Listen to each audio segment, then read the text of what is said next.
In closing, train the mind, and calm will follow, even when life refuses to slow down. Chapter 7: Sadness, Perspective, and Inner Resilience. There will be seasons when life feels heavier than usual. Moments when joy feels distant and motivation feels thin. The Stoics never denied sadness. They taught us how to carry it without letting it define us. Stoic philosophy does not ask you to pretend you are fine when you are not. It asks you to understand your emotions without becoming consumed by them. Sadness, like all emotions, is a natural human response. It often arises from loss, disappointment, unmet expectations, or change. The Stoics believed that feeling sadness does not make you weak. It makes you human. What matters is what you do with the feeling. When sadness arrives, many people either fight it or fall into it completely. Stoicism offers a middle path. Acknowledgement without surrender. You notice the emotion. You allow it space,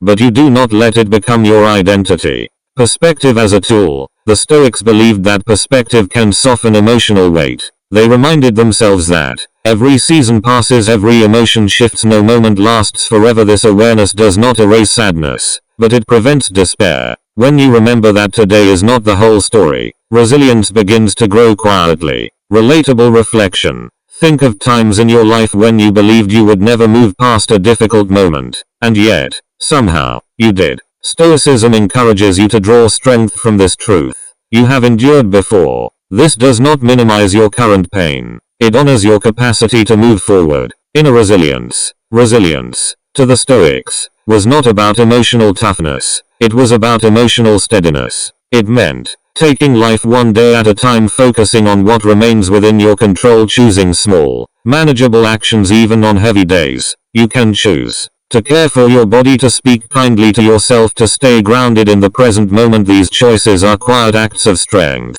Acceptance without hopelessness. Stoicism teaches acceptance, not resignation. Acceptance says, this is where I am today. Hopelessness says, this is where I will always be. The Stoic refuses the second. By staying anchored in the present, rather than imagining an unchanging future, you create room for healing, growth, and renewal. Closing reflection. You are not broken because you feel deeply. You are not failing because some days feel heavier. Sadness does not cancel your strength. It reveals it. When you meet difficult emotions with patience and perspective, you learn that resilience is not loud. It is steady. In closing, honor your feelings, but never forget your strength. This moment is not the end of your story.